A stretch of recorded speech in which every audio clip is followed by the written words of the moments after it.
BBA, BCA, BCom computer కోర్సులో 100% placement లభించే ఏకైక డిగ్రీ కాలేజ్ కూకట్పల్లిలోని I3 డిగ్రీ కాలేజ్ 8367215215. మొదటి రోజు ఏపీ అసెంబ్లీ బడ్జెట్ సమావేశాలలో ఆసక్తికర సన్నివేశాలు చోటు చేసుకున్నాయి. ఉదయం సమావేశాలు ప్రారంభం కాగానే గవర్నర్ అబ్దుల్ నజీర్ సంప్రదాయ ప్రసంగం చేశారు. అసెంబ్లీ మండలి సభ్యుల ఉమ్మడి భేటీలో గవర్నర్ ప్రసంగం చేశారు. ఈ కార్యక్రమానికి సీఎం చంద్రబాబు, మంత్రులతో పాటు కూటమి ఎమ్మెల్యేలు, వైసీపీ ఎమ్మెల్యేలు కూడా హాజరయ్యారు. వైఎస్ఆర్సీపీ అధ్యక్షుడు జగన్తో పాటు మిగిలిన 10 మంది ఎమ్మెల్యేలు బడ్జెట్ సమావేశాలలో పాల్గొన్నారు. స్పీకర్ అనుమతి లేకుండా వరుసగా 60 రోజులు సభకు గైర్హాజరైతే అనర్హత వేటు పడుతుందనే భయంతోనే వారు సభకు హాజరయ్యారని కూటమి నేతలు విమర్శించారు.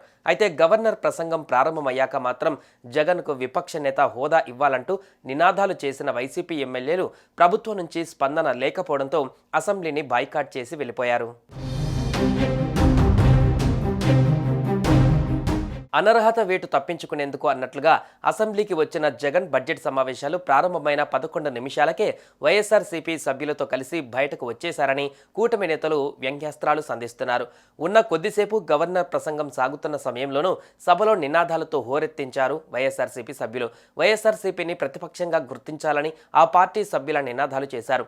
వారి నినాదాల మధ్య గవర్నర్ ప్రసంగం కొద్దిసేపు సాగింది. అనంతరం వైసీపీ ఎమ్మెల్యేలు, ఎమ్మెల్సీలు అసెంబ్లీ బయట మీడియాతో మాట్లాడారు. ఇందులో మండలిలో విపక్ష నేత బొత్స సత్యనారాయణ ప్రభుత్వ తీరుపైన ఫైర్ అయ్యారు. జగన్కు విపక్ష నేత హోదా ఇవ్వకపోవడం పైన తీవ్ర వ్యాఖ్యలు చేశారు.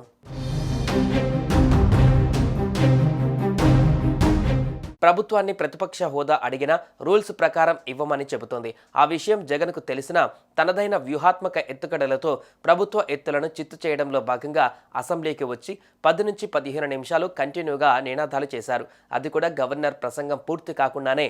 కనీసం గవర్నర్ ప్రసంగం వినే ఓపిక లేకుండా తనదైన పద్ధతిలో రచ్చ చేసి అసెంబ్లీని బాయ్కాట్ చేశారు.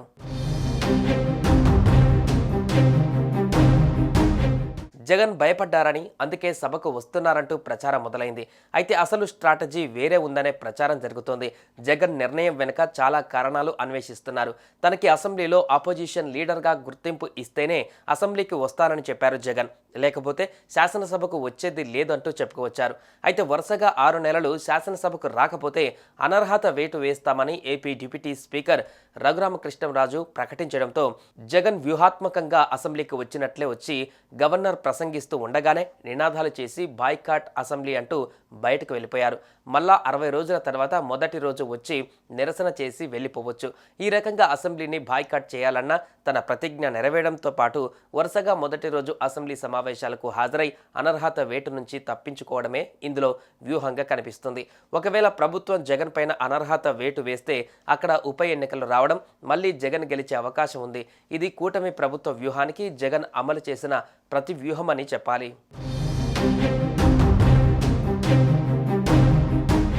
సుమన్ టీవీలో మీ పర్సనల్ అండ్ బిజినెస్ ప్రమోషన్స్ కోసం కింది నెంబర్కి కాంటాక్ట్ చేయండి.